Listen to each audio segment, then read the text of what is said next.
Welcome to the Prerna Media Podcast. Recording the Robbie. Hey everyone, and welcome to the Mirror Media Podcast. It's been a very long time, and I apologize for my long delay. It's just been very busy on my end, and to be honest, I just haven't been as diligent as I should have been. So I apologize, but thank you all for joining me again on the podcast.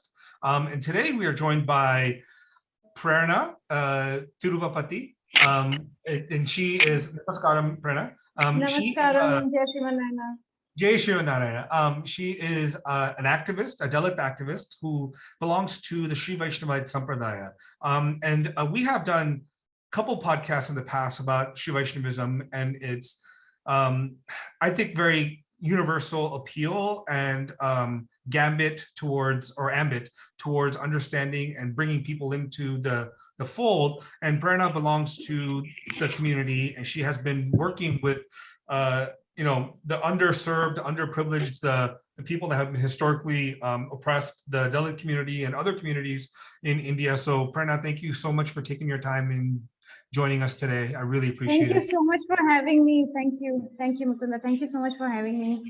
Of course. So Prerna, why don't you tell us a little bit something about yourself? What's your background? What's your history? How did you, what's your journey? It's been an eventful and long journey. So I haven't spent too much time here in India. So I did my schooling, most of my primary schooling in Abu Dhabi. And then we moved here to India with my parents. So both my parents, doctors from All India Institute of Medical Sciences, New Delhi. Mm-hmm. So my dad was working in the Gulf. So most of my schooling was done there. Then we moved to India for a bit. I studied here, and then I moved to New Zealand, and I was there in New Zealand for 7.5 years. I worked as a personal banker, and then I moved back here in 2015. And that's when I actually, started understanding more about India and our culture and everything. And that's how it started. So let me ask you a question then. Growing up, you grew up in Abu Dhabi, right? So, and again, I didn't ask, but I'll ask. You're from the Dalit community, right? Yes, I am. So which community within because there's so many different communities, which one where are you from? So this is the SC community, the scheduled caste, and that comes under the Mala community. The Mala community.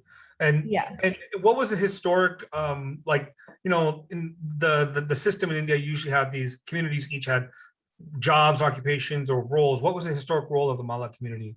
If you know? So the Mala community basically used to do menial jobs.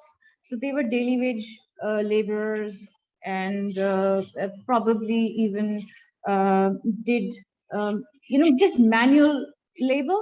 Mm-hmm. And then we have the Mala, then we have the Madiga, and then there's so many subcastes as well. Yeah. But as far as my understanding goes, the Mala community were always involved in physical labor, like either as manual workers or something to do with, And is that community mostly based? You're Andhra, right? So you're from Andhra Pradesh, correct? Yes. So my father. Yeah. Go ahead.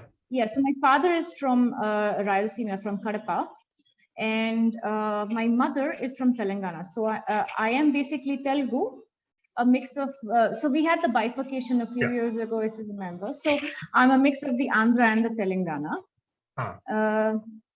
And so my father came from a very humble background. He was the first person in his family to become a doctor. He studied at Kurnool Medical College, and then he went to All India Institute in Delhi, and he did his radiology. I think one of the very few members in the Mala or the Dalit community to actually, achieve this. Whereas my mother's background is quite interesting. She is third generation doctor. She did her MBBS from Gandhi Medical College here in Hyderabad. Her father was a doctor. He was a civil surgeon from Gandhi as well. Her great-grandfather was a doctor as well from Upanayanam Medical College. And he did his MBBS in Urdu. Wow. So recently we found his, the graduation certificate, the MBBS certificate and everything. It was in Urdu. So my mom came from a pretty educated background from her father's side. Yeah. So she is actually the first lady in India to do MHA, Masters in Hospital Administration, from All India Institute of Medical Sciences in New Delhi. Wow. That's Yeah. pretty, those are big shoes to fill. That's right. So growing up in Abu Dhabi, let me ask you, did you guys experience caste? Was that something that was prevalent in your life? No, not really, actually, because my father worked in Zaid Military Hospital there in Abu Dhabi, and because it was an army hospital, he was in the rank of a captain, and I had a very privileged childhood, very secure and protected, never exposed to any sort of, be it caste, religion, or anything for that matter. And foreign holidays as a child, you go to UK or you go to Southeast Asia on a tour with your parents, and it was a very cushy thing. It was only when I moved back to India that I actually found out what is caste and what is our caste. Interesting. To be honest with you, Mukunda, I used to always think that India was a place, as a child. This is as a child, like before the age of 6. If you remember traveling to India back then, at least if you have to come to Hyderabad, you'd have to make a stop at Bombay. It used to be Bombay back then, Mumbai, and you had to go from the domestic airport, from the international airport, you had to drive down to the domestic airport, and that whole drive used to just be filled with slums. Yeah. So, as a kid, I used to always think that India is all about poverty or really poor people. That used to be my initial thing. But then, because my parents were so particular that I stay grounded to my roots, we used to have shloka classes on Thursday evenings, at an Indian family's place. So Friday used to be a holiday, and Sunday used to be a holiday. So Thursday evening every week, without fail, till I was about 13, I think, I used to attend the shloka classes and puja classes, and my mom was very insistent that I learn Bharatanatyam. So they tried to keep me grounded and as Indian as possible. However, I never picked up any Indian language other than the Telangana Urdu, which I used to speak to my mom. I recently learned how to speak Telugu fluently. I mean, I don't speak fluent Telugu even now. I can't read or write in Telugu, but in UAE, Mukunda, there used to be this rule in my school that our parents shouldn't speak to us in vernacular language. You have to speak to your children only in English. Interesting. Yeah. This was a government school, no? Or was it? No. It was a private Catholic school. Oh, well, that would make sense then. Yeah, a Catholic school in Abu Dhabi, St. Joseph. So I was there, and I picked up Hindi and Urdu, the colloquial Urdu of Hyderabad first from my mother, and then after moving back to India in my 8th grade, so I did my 8th, 9th, and 10th year, 11th and 12th as well. So that's when I picked up Telugu a couple of years after moving to India. So you did your sloka classes, and so I did that here too, right? Growing up in the US, like part of this is like, since you're so separated from India, the only way we keep in touch with these cultural connections is, you go to Bali Vihar on Sundays, you learn all these slokas, you go to, luckily here we have temples that started right around the time I was born. So we were able to go to temples when I was growing up. But the thing is, like, and I grew up not knowing anyone's caste or anyone's like background, right? Ever, like if there was a Reddy or this, I didn't know what that meant. We'd all go to Bala Vihar together. We all sit together. But, nowadays it's interesting. And I would love to know your experience on this is, there's organizations like Equality Labs and many scholars or activists in the US and the West that are constantly talking about how caste is a lived reality in the US. And I don't have that experience, but I do know some other communities do. Did you have like a lived reality experience of knowing your caste, knowing like all that in Abu Dhabi, or did that come when you came to India? No, it's only after I came to India, only in 11th or 12th grade. So when we had to go for competitive exams, you had this reservation thing, right? In college. So when you're doing your PUC or your 11th or 12th grade, and then you're going for competitive exams to either get into MBBS or into engineering.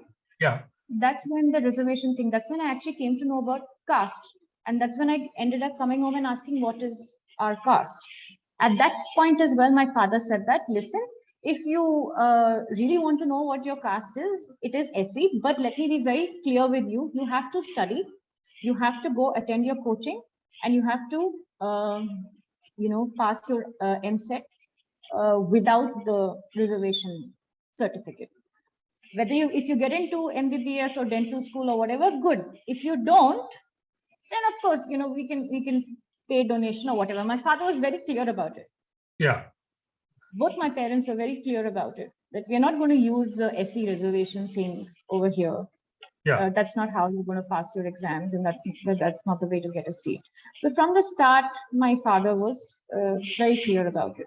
I did get into dental school, but I dropped out because I didn't want to spend the rest of my life here in India. I would have to repeat the whole MBBS if I moved out. Yeah. And since I wasn't very used to staying over here in India, I thought that, it's better I moved to New Zealand. I studied there, did my AFA, worked as a personal banker, and decided to move back much later. So what made you want to move back to India from New Zealand? So I had a pretty cushy life in Auckland. It was, as a personal banker, I had a brand new Mercedes and everything, but I couldn't find mental peace. I was very disturbed. There was some sort of, big, I don't know, it seemed like a big void. There was something missing in my life, even though, I would go on the weekends to Auckland's ISKCON or to Hamilton's ISKCON. Yeah. Somehow there was some big void. I was not very happy there. And when I moved back here, that's when I started, learning more about India, our culture, the caste, the conversions, the whole mess. That's when I got into it. Until like 2016, I wasn't aware. Oh, wow. Okay. So is your background traditionally from the Sri Vaishnava community, or are you guys from like another sampradaya within, and then? No. So most of the Rayalaseema belt, where my father comes from, is Sri Vaishnava, because there were many Purvacharyas who actually did Padayatras through the entire area, and they started doing the Pancha Samskara, the Samarshanyam, to a lot of the, the depressed community or the SC/ST community. So from my father's side, they always worshipped Venkateshwara Perumal of Tirumala, because that's very close to Kadapa and Chittoor and in the Rayalaseema belt.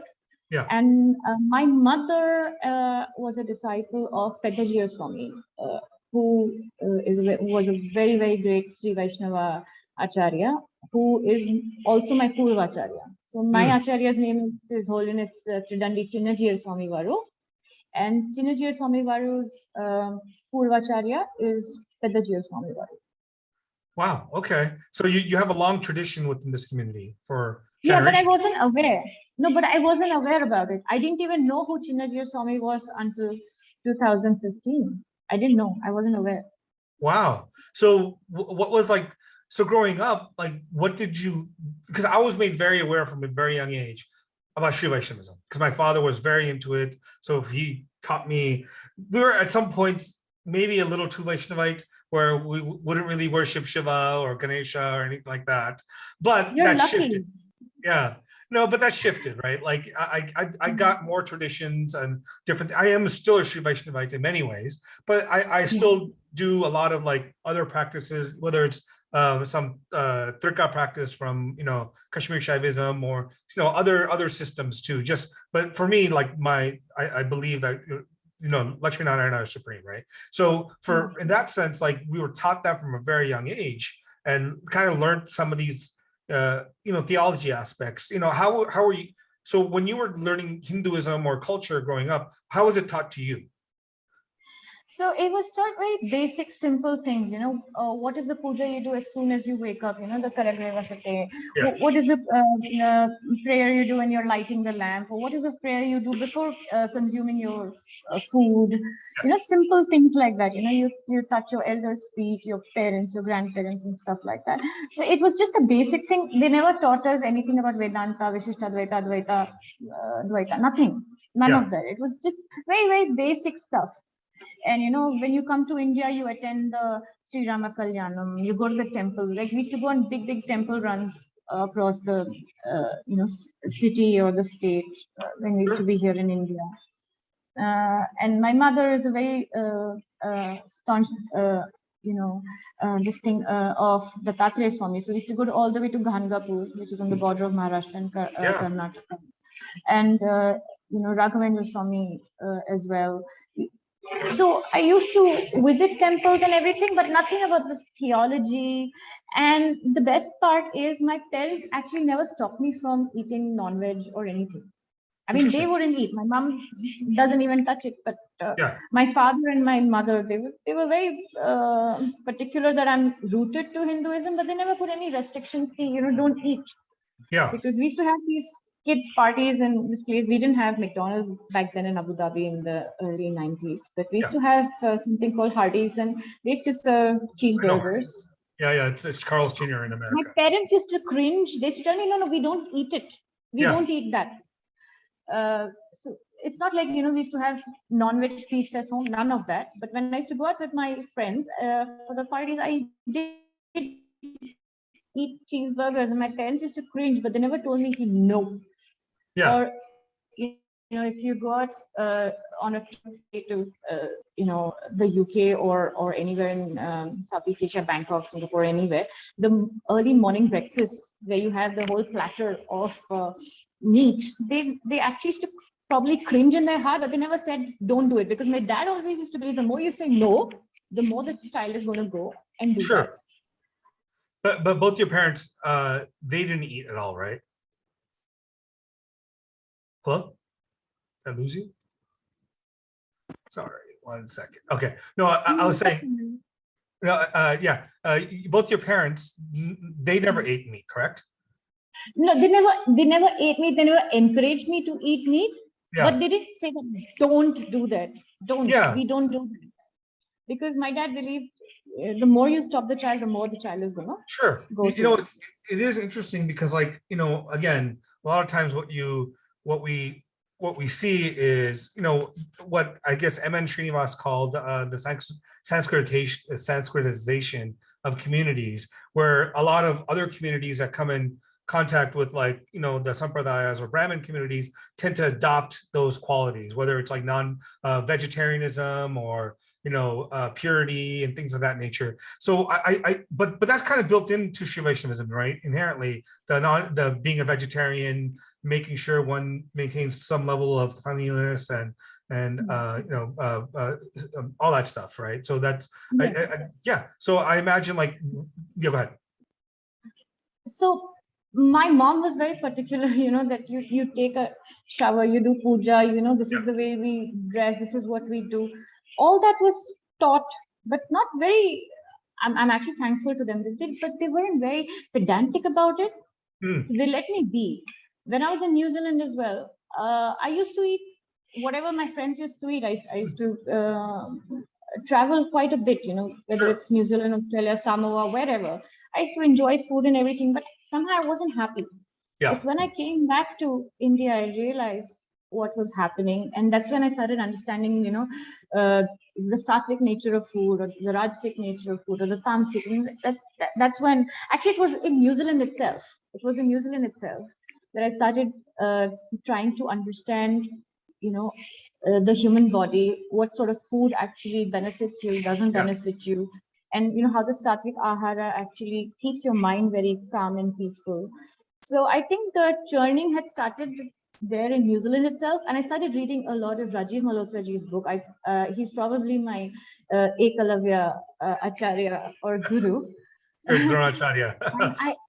I read his book Breaking India. I listened to a lot of his speeches on YouTube, and life came full circle when I actually presented a couple of papers at Infinity Foundation in 2017, and was that 2017, I think. Yeah, I think I saw the video and read the paper that you wrote with some other individual about Dr. Srijit Datta. Yes. Dr. Srijit Yeah. Datta and I actually did that, a PhD scholar. So, life came full circle when I saw him face to face, and that's all. I just saw him once during the conference, and I think that really impacted me. And that was also the time when Telangana was undergoing the bifurcation. There were a lot of students. Excuse me, I think I'll just close the door if that's all right with you. My dog. Pardon me. No problem. No problem. No, so you started in New Zealand, and then now,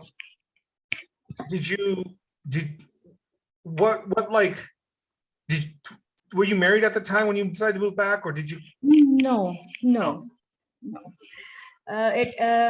So it was an end of a really bad relationship. Then I moved back to India, and then I decided that I didn't want to get married at all.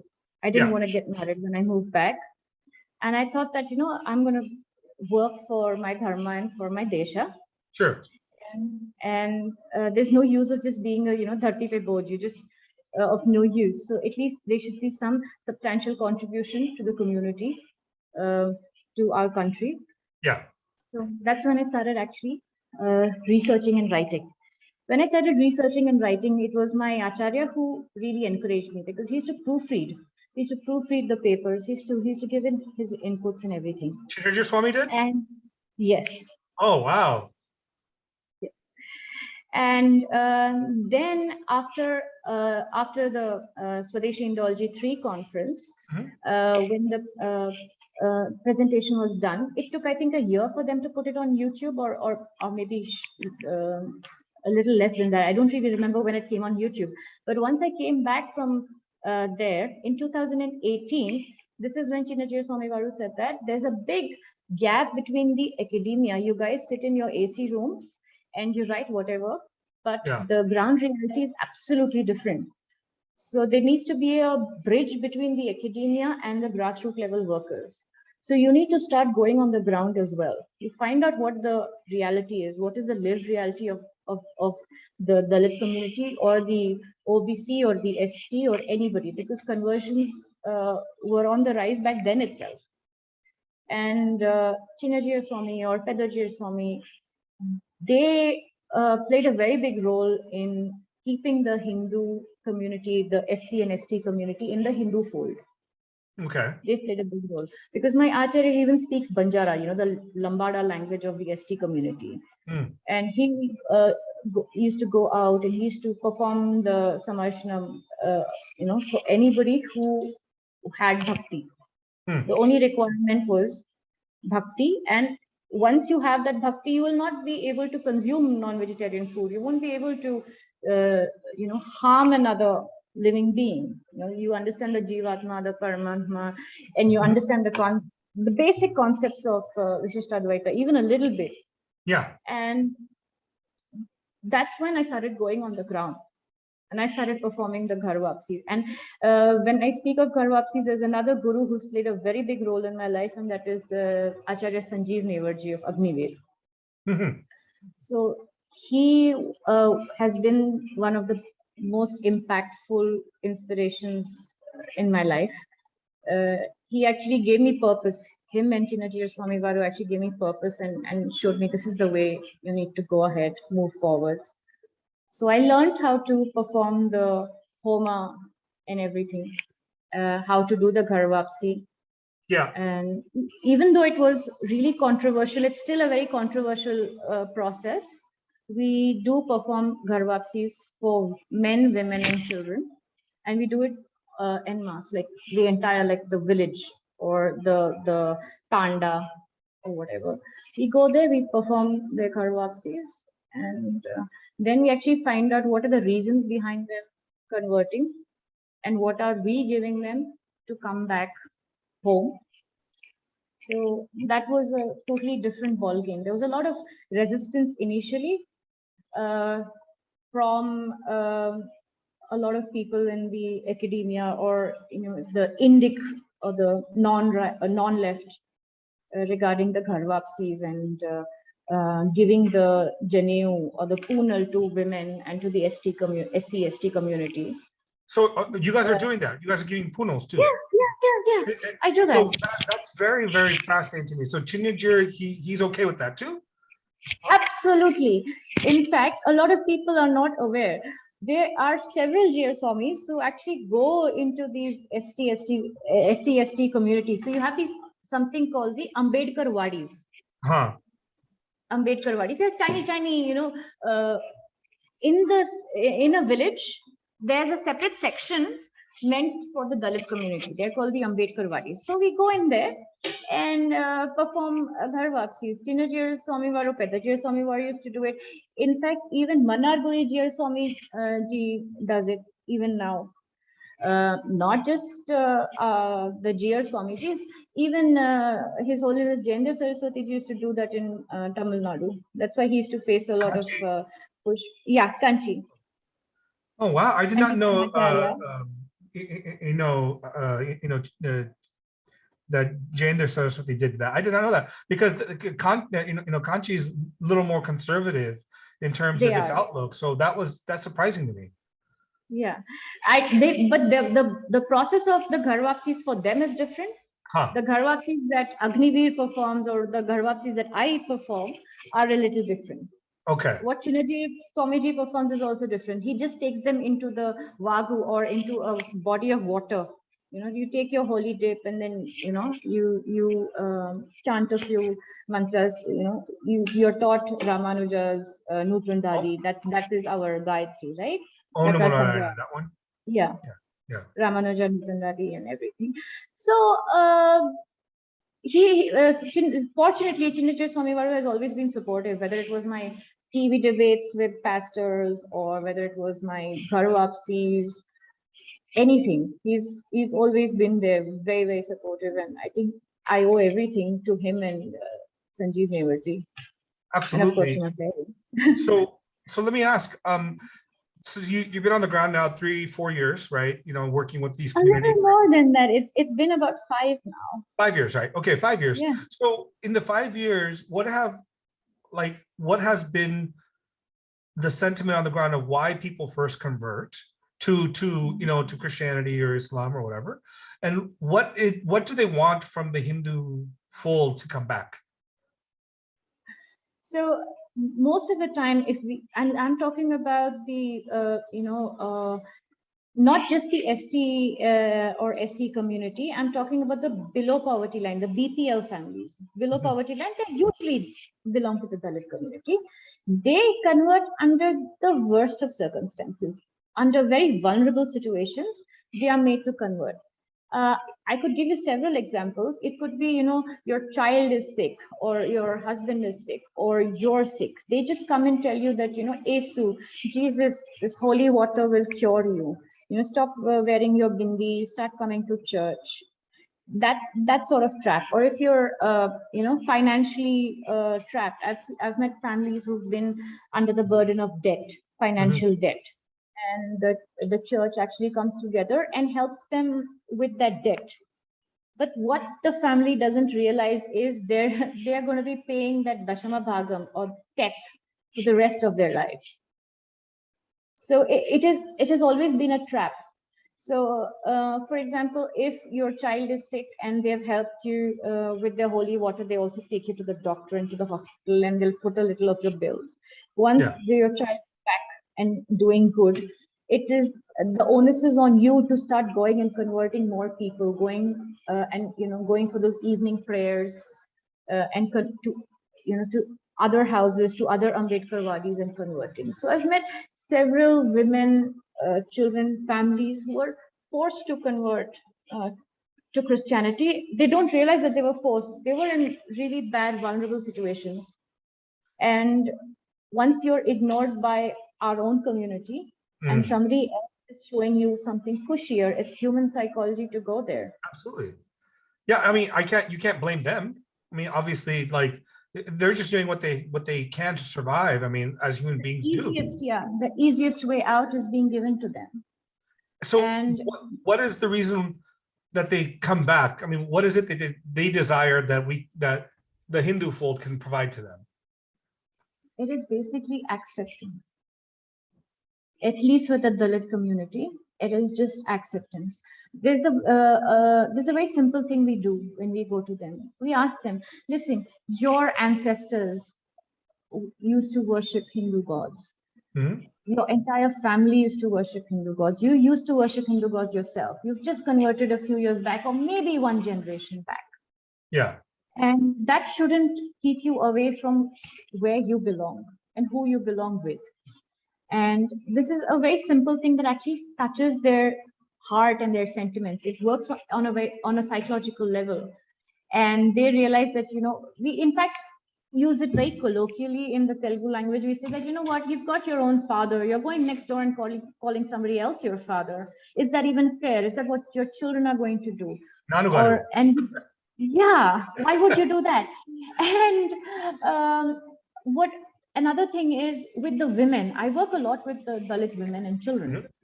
And with the women, I just go and tell them, listen, your husband is alive. Why do you look like a widow? Is that even fair? And some of them even wear the Mangal Sutra. I'm like, you wear the Mangal Sutra, you don't want to be called a Hindu, but then you look like a Christian widow. Is that fair to your husband and to your family? So there are a few things that might sound really harsh, but they have a psychological effect on them. It's a somatic effect, and then they think. And maybe if you go back the next day, or approach them maybe in the evening, because we travel to rural areas to do this in Telangana or Andhra areas, and we do this. So they do have a change of heart, and they do it willingly. And believe you me, once you do their Ghar Wapsi, we just don't leave them. We don't let them go like that. We do follow up. We call them up. We ask them how they're doing, or visit them sometimes. Have a community lunch together, or prayer together. Prayer followed by prasadam. Mhm. That really works. That really works. So what's With their Christian benefit? conversions. Yeah, what's their benefit to come back, right? For example, do the people within the Sri Vaishnava community or whatever the community that they come back into, do the other castes accept them? Do they treat them better, or is it the same old as in the past? So I will speak about the Sri Vaishnava community later. I'll just speak about Agniveer and Sure, this is my previous organization and my current organization, which is Hindu Jan Shakti. Yeah. So earlier I used to work with Agniveer and I used to perform the Ghar Wapsis. Now I work with a local organization, basically to work on the ground level in our state. I joined Hindu Jan Shakti, and we do these Ghar Wapsis. The thing is, we provide whatever is the immediate need for them. Whether it could be ration, like they didn't have their basic rations available to them during the Corona time. So we would provide them with food. And it's not just the Dalit community. We also go in and provide the monthly rations and the puja samagri to the Brahmin community, also to the Vaishya community. They are also Sri Vaishnavas, most of them, the Vaishya community, the traders. It could be health reasons that they've converted. If they need immediate medical help, the organization definitely goes out, either it's crowdfunding or like Agniveer has a lot of funding. Hindu Jan Shakti, not that much. Agniveer has Seva Nyay with Swati Goyal Sharma and Sanjeev. So we provide them with whatever healthcare they need. Education is a big thing. Yeah. Because the Christian community provides them free education until a certain time, till the child goes to college. And once the child goes to college, then the parents have to either go around becoming evangelists and start going door to door and performing prayers. And once the child gets a job, he has to pay back. He has to do the same thing that he's done for that was done for him. He has to pay another child's fees and all that. This is the inside story that comes out only when you go on the ground and hear their lived experience. That is a big problem. We call it Dashava Bhagam in Telugu. That Dashama Bhagam becomes a big issue. So if we are able to provide them with whatever help they need, so if say it's a broken, leaky house, you just get some waterproofing done to them, and they are safe in their own house. They don't have to go begging on the streets when it rains or something like that. It could be whatever, but you do need to step out, probably go out of your way sometimes to get them back. But once they are back, that's when they realize that benefits that the government provides to them for being SC or ST. I With see. the ST community, the ST community, nothing happens to them. They can become Christian, Muslim, or whatever. They'll still have their reservation and their benefits. But that's not the case with the SC community. So that is why we have a major problem with what we call cryptos. They convert to Christianity, but they still hold on to their SC certificate. They cheat us, and they cheat them as well. You see, right? So let me ask this, and if I give a little pushback, this is kind of what I want to get to is, what would be the big difference? Is this simply a game about conversion and numbers, or is there something more at play for us on the Hindu side, right? Like for me, obviously, I just from a emotional perspective, like people leaving Hinduism at some point, it saddens me because I feel like there's so much beauty, wealth, and like knowledge and amazing things within the Hindu system that one can get and have a fulfilling life that doesn't require you to treat someone like you're inside or outsider, kind of like either you're a believer or non-believer. You don't have to do any of that. But I also recognize that the Indian system of caste as we have it is so terrible in many ways that people want to run away from these oppressions because they're built into the religious edifice as it stands today. I'm not saying historically, but as it stands, we see that, right? The thing is, you're right.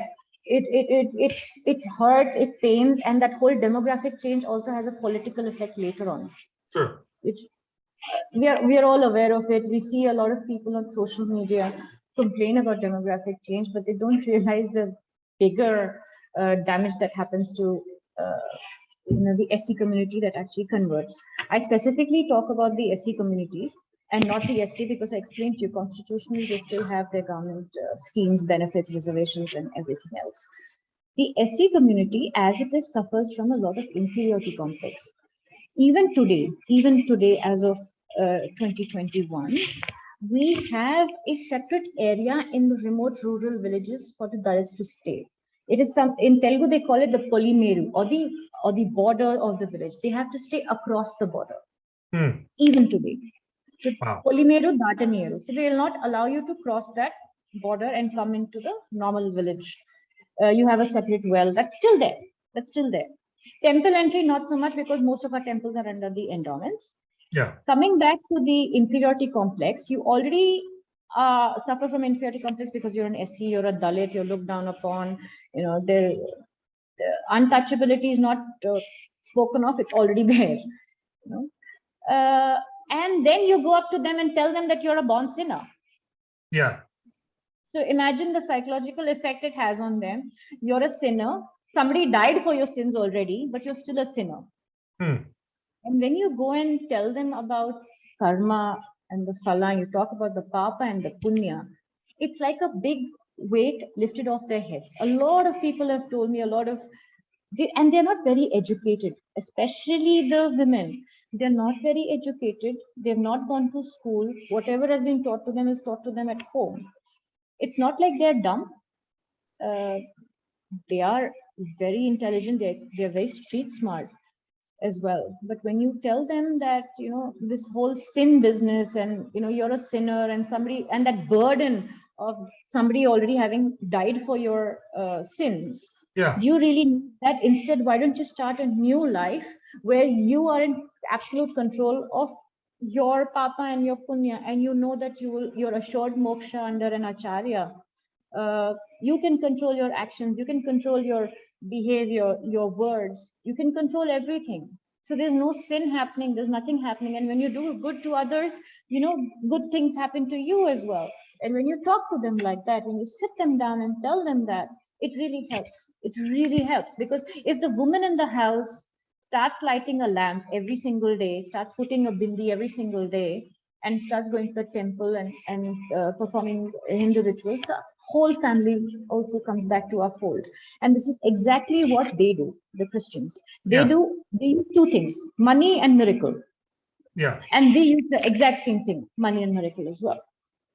Because money is, who doesn't need money, especially the downtrodden? Of course they need money. we don't actually, talk to them about miracles like, Jesus Christ kind of water and wine miracles, but we do tell them about, why don't you read the Lakshmi Ashtotra? We give them a Telugu book. If they can read Telugu, we give them a book of Lakshmi Ashtotra and say, why don't you read Lakshmi Ashtotra? She'll bless you with abundance. Huh? If they're children who get scared in the night or they fall sick, we give them a Hanuman Chalisa and say, listen, if you can't even read the Hanuman Chalisa, keep it under your child's pillow, so your child doesn't get nightmares. And they eventually, and Hanuman Chalisa is so beautifully written. Tulsidas Maharaj, you just teach them 2 or 3 times, 4th or 5th time it becomes kanthas. So we have these Hanuman Chalisa Parayanams where we go and sit and do it either 11 times, 21 times, 41 times, sometimes 108 times, which takes about 3.5 hours. Yeah. We do that, eventually learn it. It'll just keep playing in your head. Yeah. So we do that. And that Sahabhoj, where everybody in the village, including we invite the the panchayat head, whoever is the head of the village, we invite them. We invite the tribal head. We invite everybody. We put those shawls around them, Sanman. We do that. We honor them. We click pictures and everything. And they feel good about it. We exchange numbers. If they have any problem, they can contact one member of our team. They're always a ping away. So this is how slowly, gradually, we will be able to reconvert them back to the Hindu fold. Ghar Wapsi. This is how we do it. Yeah, so we bring it back to the Hindu fold, and that's great. But at the same point, like you said, there are similar tactics, money and miracles. Then what differentiates us from? Is this just merely a battle of ideologies, or is there something else at play? That why do we do it? No, we are not asking them for Dashama Bhagam every week when you go to Sunday church, and if they don't pay that debt, they're looked down upon, they're ostracized by the rest of the church members. And believe it or not, you have Dalit churches. It's not like you have a common church where everybody can go. You have a separate SC church, you have a separate Mala church, you have a separate Madiga church, you have a separate Khatika Samaj. The butcher family, those people have a different church. Reddis, Naidus, upper caste people have a different church. You're still in the caste system, you're still being kept away. And then you don't have a control on your sins because you are a sinner. Yeah. You were born a sinner. And then you have that weight, and then you're paying debt.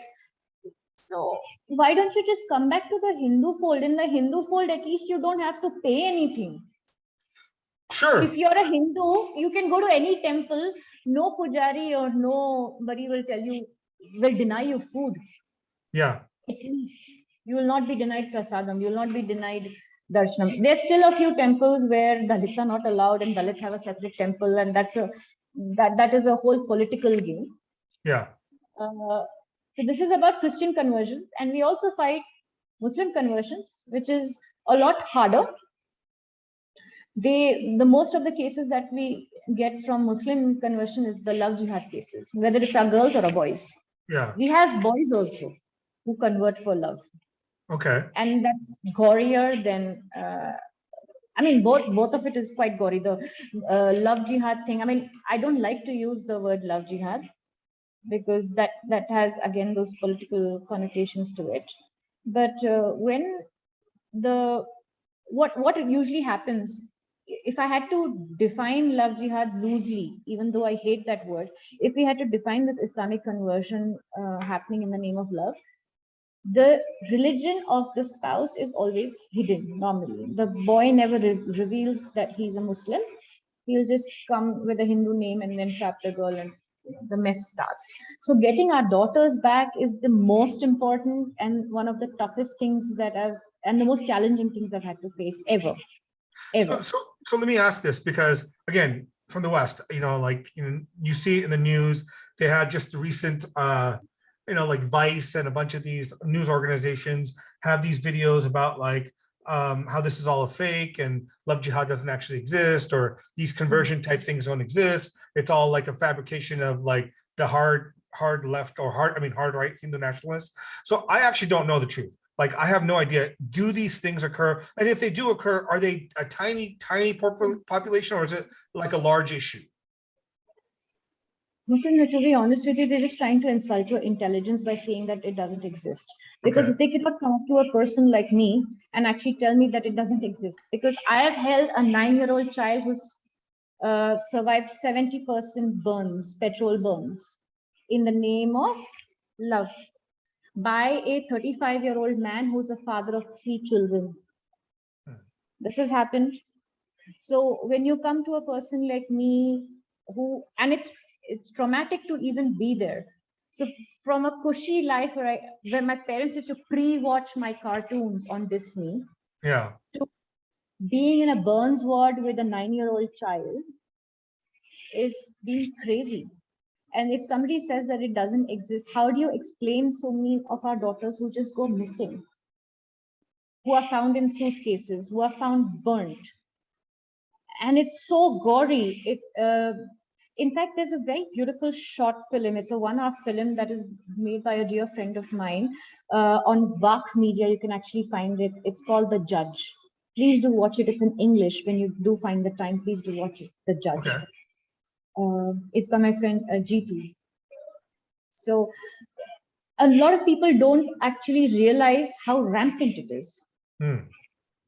Young girls, small girls who have not even reached, menarche, are also being targeted.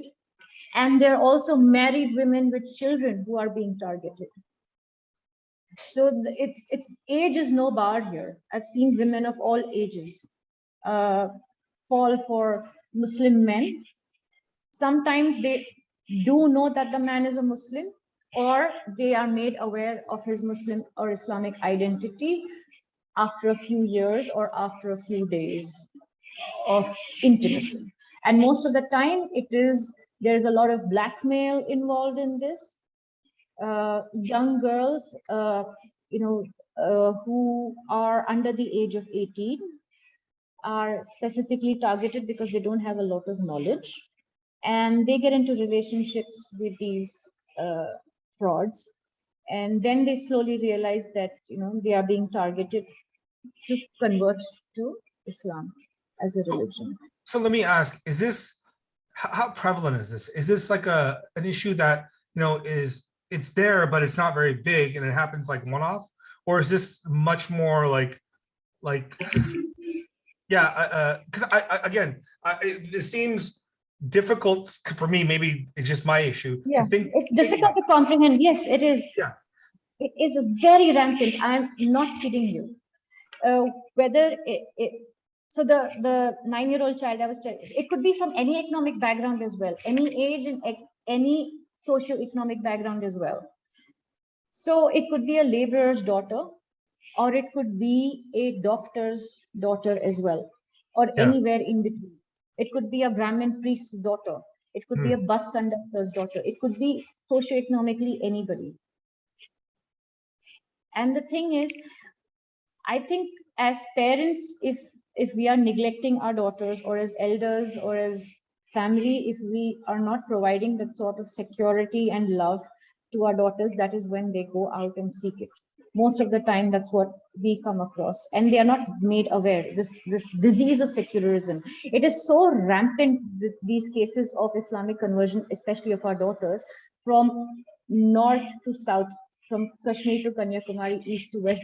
It's happening all over. In fact, during the lockdown as well. So we do a lot of counseling, even on the phone, if we cannot physically go there. Preferably, we would like to physically go there, stay with the girl, go to the police station, record her statement in front of the CI, record her video statement, written statement, everything, and then make sure that, whatever that fake marriage, sometimes they do get married, okay, that nikah nama is done and all that. So if she's a minor, immediately, fortunately, we have really good laws if the girl is a minor, even if she's 17 years old and 11 months and 29 days, it's still POCSO. So you can stop. You can just put that guy behind bars. It's non-bailable. Yeah. Okay. So at least the laws are on our side. But then what happens is, when we try to counsel the girls, they've already been brainwashed. So we need to counsel the parents and the daughter. They should be consenting parents' approval, and then we talk to the girl and get her back. Or if it is an adult, we do tell them, we show them those gory pictures, the suitcase, the dead bodies in the suitcase, and all the cases. If you go through Swati Goel Sharmaji's Swarajya magazine articles, or you just go through Seva Nyay, or you go through Agniveer or Hindu Janshakti, we have recorded several cases. And if somebody denies that this Islamic conversion targeting of our daughters is not being done, then you can see in 2017, the National Commission of Scheduled Caste wrote a formal letter. This was the time when Dr. Ram Shankar Kataria ji was the head. He actually wrote a letter to the internal security, to our home ministry, and said that Dalit daughters, SC daughters, are specifically being targeted by the Islamic radicals and forcefully are being converted. And this was also sent to the NCRPC, National Commission of Child Protection. So we work with so I personally work with the NCSC, National Commission of Scheduled Caste, and National Commission of Child Protection closely. And the benefits, so compensation that is being sent. So if you can see how many crores are actually being given to these victims of forced conversion, it's a lot. It's a lot. There, I have myself, Dr. Vashi Sharma of Agniveer, Sanjeev Newar, or even Lalit Kumarji of Hindu Janshakti. We have easily over 250 recorded cases. In fact, most of these people talk about activism, but I personally believe there's no use of activism if there's no policy change on the ground. There was one groundbreaking case, the Sultanpuri Delhi case, where the girl was missing for over a month and the police was not ready to do anything. Most of the time, the girls who are targeted for Islamic conversion do not have a strong fatherly figure or a man in the house. So the Sultanpuri case as well, there was the mother didn't have a lot of money. I mean, they're poor, very poor family. Just the mother, a younger sister, and the victim was this girl who went missing in Sultanpuri. And what had happened was she was a minor. And that case led to 3 policy changes. Now what happens is, after 2017 Sultanpuri, if an aggrieved family of the victim goes to the police station and tells the police that they are SC, immediately an SC/ST atrocity case should be filed. Okay. If they can come and show their certificate later, but immediately the SC/ST atrocity case has to be filed. If she's a minor, immediately the POCSO and the POCMA has to be filed in the police station then and there. And the third thing is, because if the child is a minor, we have to inform the railway station, the bus station, and the airport to stop human trafficking. So these were the 3 policy changes that came from the Sultanpuri case, in which the Child Commission as well as the SC Commission were both involved. It was a very huge case. Sure. And what happens with the women who are majors is, there's no way we can stop them from getting married. Married as in nikah. So when they read the nikah, what happens is they change your name. The Hindu name becomes a Islamic name. And this love jihad also was not a word that was created by the non-left. It was a word that was used for the first time by the Kerala High Court. I think when it was CM Oman Kutty who had first spoken about this in the press. Yeah. So that word love jihad is not our creation. That is a word used by the Kerala High Court. So let me just ask you here on this point. Is there a difference between a love marriage between a Muslim and a Hindu that actually want to be married and what we call love jihad? Are those the same or 2 different things? No, there's no difference actually. They think they are in love. And in love, it's, I don't mind following his religion. I don't mind doing whatever, going all the way out for him. Yeah. Usually we hear that thing, nahi, mera Abdul waisa nahi hai. My Abdul is not like him. So all Abduls are the same. conversion is always happening. So if there is so much love there, Mukund, why does the girl always have to convert? Why doesn't the boy come and become a Hindu? Yeah, I mean, We so will do the Ghar Wapsi. We will get you married. I get that. So this is actually like an interesting point because, I have a difference of thought here. And my position is obviously like, if a person's intent initially is to convert someone and they're marrying someone for the purposes of conversion, that's a problem, right? That's a big problem. But like, again, maybe this is also because I live in America, and maybe even when I lived in India, it was usually in urban centers, right? It was Bangalore or major Delhi. We're middle class people. Probably when they get married, like a Hindu marries a Muslim, their families accept or whatever, and then they might convert. Then, because I have friends that have converted to Islam when they converted. Some of them feel very weird about it because of they have to convert, but the other party doesn't. And so there's a legit point here where I do find it to be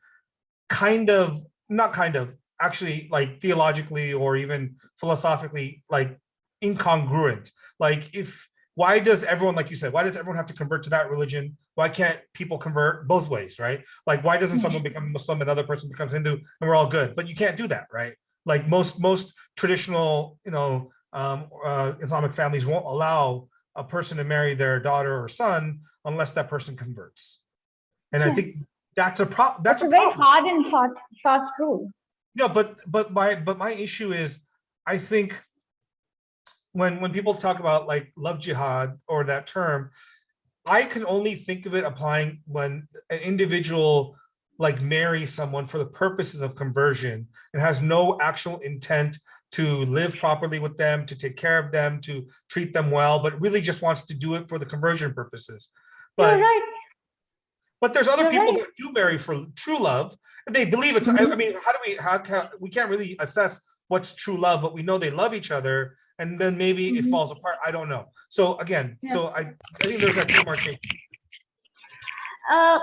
If I could ask you another question. Sure. So these people who get married for true love and convert for true love, what religion do their children follow? What are the children's names? I agree with you here. There's a fundamental problem here. Right. There's a problem of, it's not the same, right? Every single time most of the times when I've met Hindu people that come to marry Muslim people, their children are Muslim, right? Muslim, by default. By default. Now the Christianity is a little different, where when people marry, I have family members that have married Christians or nominal Christians or whatever it is, but they both share both traditions. They might go to church, but they also go to temple, they go to all this, but I have very rarely ever seen that occur with the Islamic world, right? Like even when I know people that have Hindu people marry Muslim people, the children are always Muslim. Like, they're always that way. And I find that's a very problematic situation. I'm not disagreeing with you there, but to say that's problematic and that every single time a love marriage occurs where that occurs is love jihad, I don't think is correct. Maybe you disagree with the term like I do, the word love jihad, but forced conversion of Islam because of marriage does exist. Whether you say it is for love, whether you say it's for companionship, or if you say it's for demographic change, it is a reality. It's very much a reality over here that happens.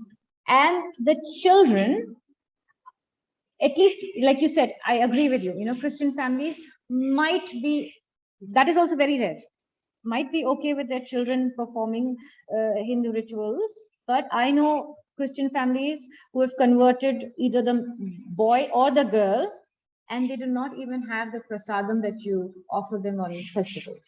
Well, again, India's might be different than it is in the States. India is quite different, but you're talking about the urban thing. Yes, I agree. At least in the urban population, I'm sure it's not as bad as it is. But the thing is, we need to what we don't do is we don't realize why this happens. We need to go into the theology of Islam and what actually the hadith says, or what actually the book says, and what actually is sunnat, to further understand this. We are so busy studying our own Hinduism, and we are just concentrating on our own religion. We don't bother doing competitive religious studies to understand why this happens, because it has been ordained in Islam that you cannot marry a kafir or a kufar, an Yeah. idol worshipper. You know, the musharik or the musharika, you cannot marry them. Yeah. Leave alone having children with them. You can't do that. That's not allowed for them. And that is why, even if they are rich, poor, middle class, or beggars, it's always going to be, the spouse, whoever gets married from the other religion, has to come back. Yeah. There's a lot of thinking that goes into it. That is being taught in the madrasas. The clerics who are there in the madrasas are young boys, 8-year-olds are also know that they are not supposed to look at a fellow Muslim girl, but it's okay to look at kafir women. I speak to young kids. I speak to small kids. In most of these Dalita wadis, Ambedkar wadis that I talked to you about, border Muslim areas, Muslim bastis. So I speak to the Muslim kids as well, and in their innocence, they just tell you, उन्हें मुसलमान की है, उन्हें हिंदू की है. They know who is who. They're very clear in their head. Yeah. The kids are very clear. Same thing if I catch an 8-year-old Hindu kid, boy or girl, and I say, which religion are they? Which religion is this? They don't know. They live in their own world. Their parents are secular, their kids are secular. All gods are the same. Yeah. So they don't mind going to the dargah. They don't mind going to the temple. They don't mind going to the church. Yeah. Whereas a Muslim child, because we have that sahboj. Sahboj is we cook like kilos of food and then we go around. Suppose there are people who don't want to come. Maybe they're not attending our sahboj out of fear. So we put them in, we get these organic katoras in the temple. We take that and we go to their house and we distribute it to them. They will say, "Nahin, it's just prasad. We are not going to take it." They'll just refuse. Which kid refuses meetha and food? So they're very clear in their head. That's what I appreciate their parenting. They're very clear in their head. They will not take prasad from you. Yeah, but I think, again, that's problematic in very many ways. Like for me, I can go to a dargah, I can go to a church, I can worship there. For me, like, there's divinity in everything. I accept that. But again, for me, everything's a form of Lakshmi Narayana. So for me, I can go either as worshiping. So that's not a problem. But I do get your point, which is very rarely would you find someone coming into a temple that is Muslim or Christian to worship like they're Hindu in that temple. They won't do that, right? There are chances of them doing that also, because what happens is initially when the couple falls in love, the boy pretends to be Hindu, so he will come to a Hindu temple with you, right? Okay. And then what happens is later on, because you've come to the temple, now you come to the dargah with me. Yeah. Because I have a big problem with the dargahs. That's the first place you're taken to in cases of Islamic conversion, forced Islamic religious conversions. So they pretend to be secular, they pretend to be Hindu as well. Yeah, so that's incorrect, right? They can't see the divinity, what you're talking about. You can see Lakshmi Narayana in everybody, in everything, everywhere. Yeah. That's not the case with them. They don't have the concept of, trying to see the Paramatma in everybody and everything. That's not that. They don't do it out of divinity. Yeah. No, I get that. No, and I think this is the point that you hit that really does strike very strongly with me is if you're pretending to be Hindu or pretending to be a different tradition just to get someone to love you, that's a problem, right? That's dishonesty from the get-go. And that is not love. That isn't love. I agree with you 100%. You have to, I mean, that's just trying to bring someone over and get them emotionally attached to you so that you have a hard time breaking free, and then you have them latched on. And I get it. Look, that's a terrible thing. That's a horrible thing. And again, I'm in the West, I'm in America. So the news I get about these things is always, look at the hard right Hindus. The watered down version. Well, it's not even the watered down. It's, well, look at these hard right Hindus making up these these Islamic conversion things. That doesn't happen. It's just because they're Hindu nationalists, they're fascists, they're, you know, this is the same conversation. But, you know, generally this podcast, we don't get very political, but, you know, we touched into that a little bit. That's okay. Yeah, I'm sorry, but no. I'm just telling you what is happening over here.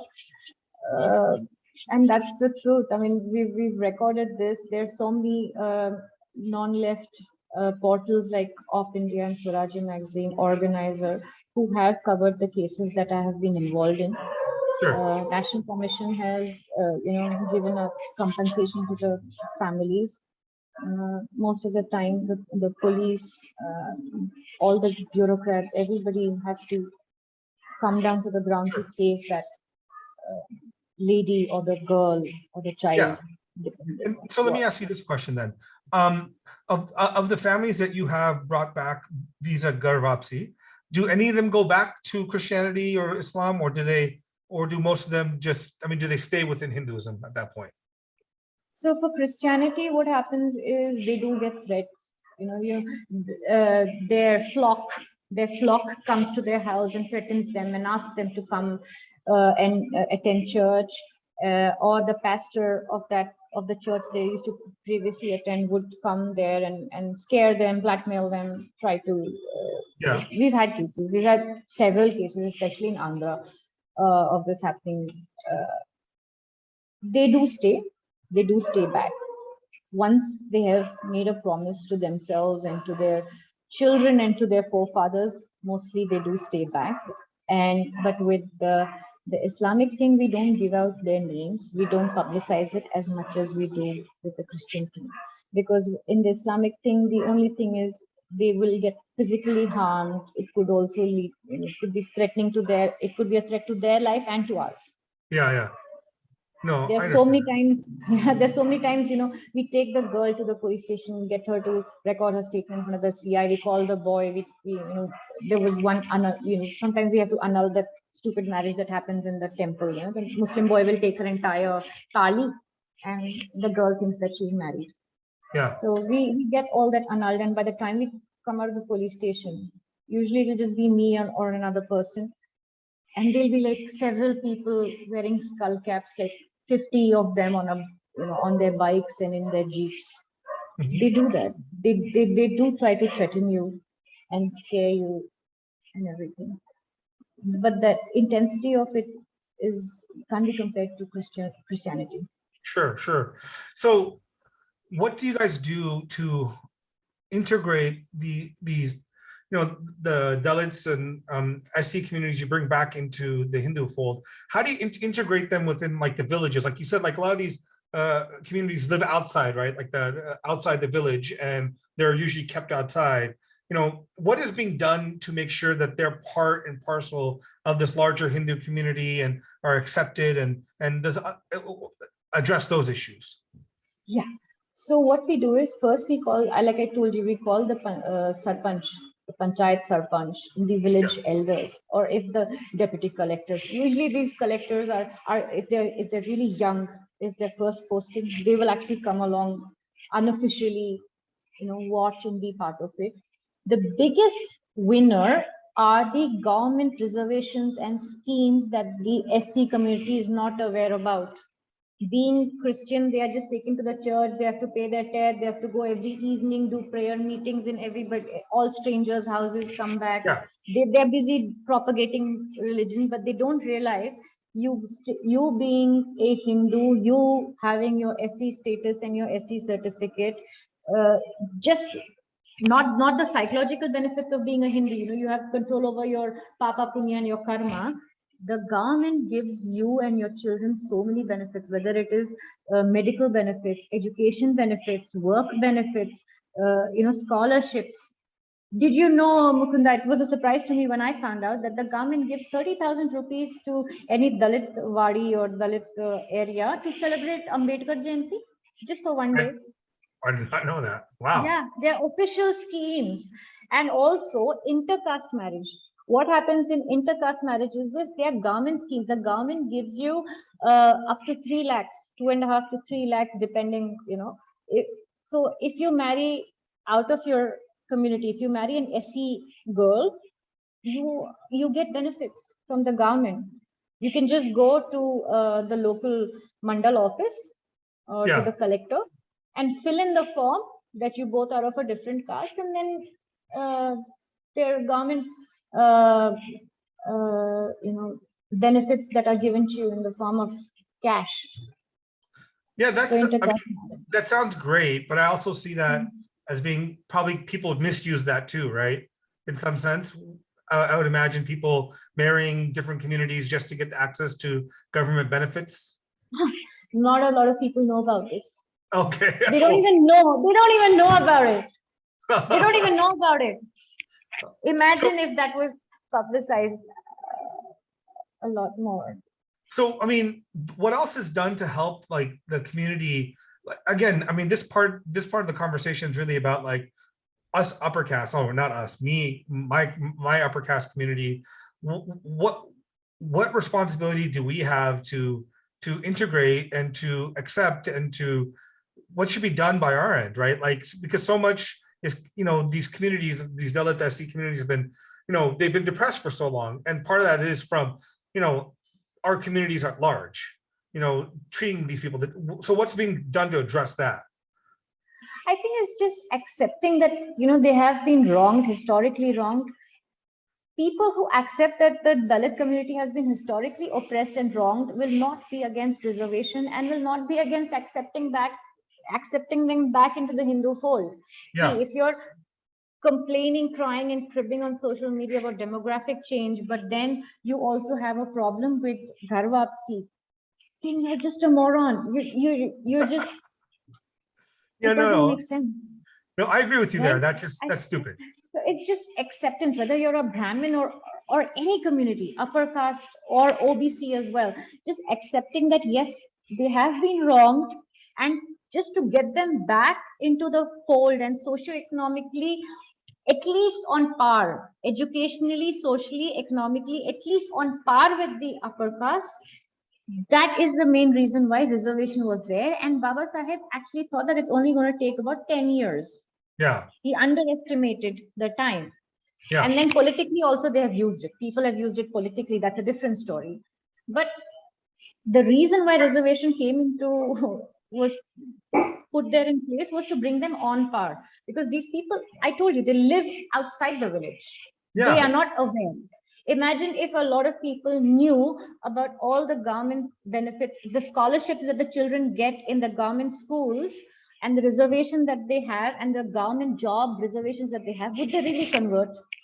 Yeah. If they were so ultra smart, like like what is happening in Andhra, they convert to Christianity outside to please their church, but when it comes to jobs, they pretend to be Hindu, and they are just cheating that community, their community. I don't know how they manage to live with themselves. I honestly don't know how they manage to live with themselves by cheating, everybody. And then also the burden and the guilt of, knowing that because of you cheating somebody, a deserving Dalit student, candidate, or anybody is losing out because of you. No, that's true. That's very true. So you can't be religious in that way and also be, so conniving and vicious and do that as well. So you mentioned before, as part of Ghar Wapsi, I think Agnivir does Upanayanam or Janeo, right? To communities. So what happens to those people that get the Janeo? Are they taught like mantras? I mean, what's being done? So yeah. We actually explain to them what the Janeo means. Yeah. So the three runas, the Deva runa, Pitru runa, and the Rishi runa, we explain to them. So everybody nowadays speaks about attitude of gratitude and how the secret and the universe will provide to you and all that. Nonsense. There's so much about gratitude being said, but the gratitude that we owe to our ancestors, to our purvajas, to our rishis, to our gurus, and to our devatas, you have it on you constantly. Aren't you living a more meaningful, deeper, and grateful life? Hopefully. Yeah. So when we give them that Janeo, we actually explain to them why they are being initiated, what are the benefits of actually, knowing about the karma, what your karmas and your papas and your punyas are, Yeah. instead of just living a life where you're constantly under burden and you're feeling guilty and miserable that you're a sinner. Yeah. You're born pure. In Hinduism and Sanatana Dharma, you're born pure. It's your actions that define you. That simple thing has such a nice psychological effect on them.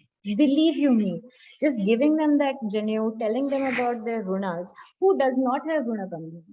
Yeah. Would you rather be a sinner than have a runa that you are trying your best to overcome? Yeah. We also teach them simple, stotrams, the Runa Vimochana Stotram, Lakshmi Narasimha Swami's Runa Vimochana Stotram. If they feel that they are debt ridden and they're poor and they're feeling miserable, we teach them the Runa Vimochana Stotram of Lakshmi Narasimha Swami. We teach them the Lakshmi Stotram. We teach them simple stotras and mantras which do not need like major diksha. Like we don't need to have a guru present over there to actually give them the mantra diksha. We teach them simple stotras. As long as you know the rishi, the chandas, and the devata, you can tell so many stotras. Everybody is allowed to tell certain stotras. We teach them that, and we come back. We give them printed copies in Telugu, or we keep the copies in the temple. In one temple, we got it painted, so it's permanently there. So have you yourself dealt with any resistance from like traditional or conservative Brahmins who say you shouldn't do this, you shouldn't do that? That happens to me only on social media. Nobody actually comes up to my face and tells me, because they know if they tell that something to me, if they're really upper caste Brahmin and all that, they come to me and tell me that I'm doing this, obviously I would go crying to Chinna Jeeyar and tell him. So I have his support. So they don't mess with me. I get a lot of flack on social media, but nobody comes up to me personally and there's resistance saying that don't do this. Because, I could virtue signal them and tell them, Ari, I'm doing such a nice thing on the ground. They will not come during the Ghar Wapsi and say, stop it. I forbid you to give them the Janeo. Nobody does that. Because beforehand, we inform the police station, we inform the panchayat, we call the sarpanch, we inform the deputy collector, we go and then we do it. Legally, they're not doing anything wrong. If there is some, very smart person out there who wants to come and stop it, they'll just crib behind our backs. Hindus don't really come and do. And when you have, Bajrang Dal boys and people like that, we don't get resistance at all on the ground. They'll do it on social media. They will anonymous accounts with anime pictures and stuff like that. I have seen that.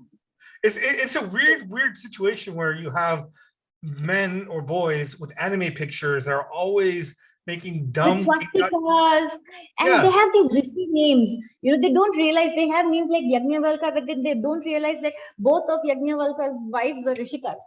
And then they tell about women not chanting Vedas. They shouldn't chant this. They shouldn't do that. I guess they're just kids. It could be. So it's entertaining. So on this last part, so let's get into your background on Sri Vaishnavism. We haven't really touched upon that. So when you came back from New Zealand, that's when you started getting into this, right? So how did you find like Chinna Jeeyar and Upanayanam and all these people? How did you get in touch with that? So when I came back to India, my mom was still in the US. I have my brother and everybody there. She was still there. And I was really upset. So I used to keep going to this Lakshmi Narasimha Swami temple. And in that temple, more than looking at Perumal and Pirati, outside there used to be a hand-painted a painting of Bhagavad Ramanujacharya and Chinna Jeeyar Swami. So I used to take the prasadam, go sit near those paintings and eat, and I used to feel a lot of peace. And at that time, I didn't know who Chinna Jeeyar Swami was. I just knew that it was Bhagavad Ramanujacharya because we see Madhvacharya, Bhagavad Ramanujacharya, and Shankaracharya, everybody knows. But I didn't know this person holding the Tridandam, is he alive or not? I didn't even know that. Even know that, but I used to find immense peace sitting near that painting and eating my prasad and enjoying myself. And then I started finding out. I asked, who is this? Where is he? And then it became like an obsession. I started watching his videos. I started finding out more. I started reading and researching and making notes. And I tried to find out, how do you go and meet him? They said that, nobody can meet him. He's really big. Only VIPs. People told me so many strange things. Yeah. You can't meet him. And then eventually my mom came back and I told her, you know what, I want to meet him. And there is something that they do, the Samashanam. I want to get that done, the Pancha Samskara. Because anyhow, my day starts at 3:30 in the morning. I do my prayers. I don't eat non-veg. I'm a clean person. I want to get that done. My mom is like, oh, where did you find out? Because I got it done from Pedaji or Swami. I don't think it will be too difficult for you to go and get it done with Chinna Jeeyar Swami. And that's when I got a shock. And then a few close friends of mine actually took me along to Swami Varu, and then unfortunately my eldest brother passed away. I was supposed to get my Samashanam done on the 3rd of Jan, but my brother passed away on the 13th. And no, this was in 2016. So Samashanam got postponed and everything, but there was some obsession going on in my head that I have to at least see him. So he passed away on the 13th. On the 26th of January, I went to the ashram. Yeah. I know, that the Asaucham was done. Yes, 13 days. Yeah, Asaucham was done. So I went there and he was hoisting the flag. So I saw him, very beautifully glide on the ground. He doesn't walk. He literally glides on the ground. He walks with the Siddhanam and hoists the flag. And I burst out crying. I just kept crying. I couldn't talk to him for, I used to see him, but words wouldn't come out of my mouth for almost 3 months. Yeah. I got my Samashanam done on Feb 17, and it was not here in Hyderabad. He was doing it somewhere in Karimnagar. I was so desperate to get my Samashanam done, I went all the way to Karimnagar.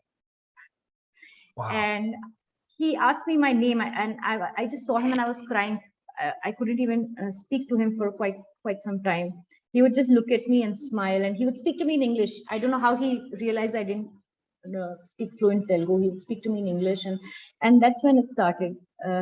I took my Samashanam. I learned my daily Anushtanam and everything, and then slowly I started writing. I started doing content writing in English for Statue of Equality, for Bhagavad Ramanuja's Statue of Equality, and then I started closely working with Swami Varu. And then I used to translate his English, his Telugu speeches into English. Whatever little Telugu I used to understand, because it's Granthikam, it's a little bit of Sanskrit. I used to translate all that into English, and that's when I started learning more about the Sri Vaishnava Sampradaya. So I think it was Acharya's calling that I came back, because in 7.5 years that I was in New Zealand, I didn't come to India even once. Wow. My mom had to come with me. I had no plans of coming back. So I think it was Acharya's calling. I know it sounds really strange, but since you're a Sri Vaishnava, I'm actually sharing that with you. Maybe you'd be able to relate to that, because Acharya's calling, I think it was just that time. No. Yeah, go ahead. No, the Statue of Equality, it was in its initial stages in 2016. So there was a lot of content to write about and learning about Bhagavad Ramanuja. And when I started doing that, that's when SI3 happened. Rajiv Malhotraji's Infinity Foundation conference.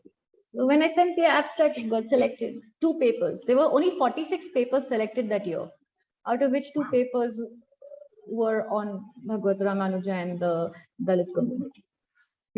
This is something I always struggle with, even as a Sri Vaishnava, because obviously, there's difference. Ramanuja's writing in his Sanskrit work, primarily his Sri Bhasha and his Gita Bhasha, some of that is very Brahminical oriented, meaning for example, he does write about the particular passage about Shudras getting molten lead poured in their ears, just like Shankara did. But that's a different position. That was his Bhasha. Yeah, exactly. The life, what he actually did on the ground. Exactly. So obviously, when you write those texts, you write them for a particular audience, a conservative Brahmin audience that has these presumptions in their minds already, and he needed to be accepted for his theological works, right? So you have to do that. But then his life is so liberal and so open and caring and loving. And then I struggle all the time with, I think our community fails at this constantly. We constantly fail at being like Ramanuja, like being open, loving, caring, liberal towards, I belong to the Vadagale tradition. So we're a little more conservative in some ways, right? So I tend to align more socially in with the Tengale tradition on caste issues, but on female issues, I'm more a Vargale, which is a little more liberal for females. But it's just like, so I pick and choose here, but I find a large part that people are still very concerned about this Varna issue. And to me, at this stage, it does not matter. Like, I feel like once you're part of, especially like, Sri Vaishnava Bhushanam, like where, Pilokacharya writes about Ramanujacharya says, if anyone's a Bhagavata, never a question. Ramayana Achara also, right? The book. Yeah. That he did. I actually made notes to over here, so I, don't mess up and everything. And I just realized the number of Purvacharyas who actually made Bhagavad Ramanuja who he was. If we look at Yamunacharya, we look at Mahapurnulu, and we look at Marineri Nambi, and all these people. Well, even the Alvars, Nam Alvar, all those Alvars, right?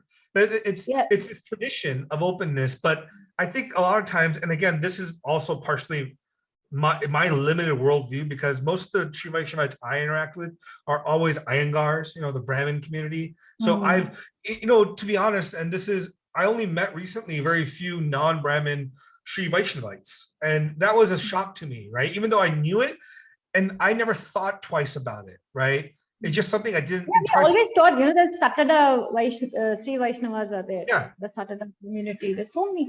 And then you have the Mala Dasris and the Madhika Dasris. Those 14 families of Mala Dasris and the Madhika Dasris that Bhagavad Ramanuja ordained those families to become the Archakas. And they're still there in the Palanadu region of Andhra, in the Chennakeshava temples.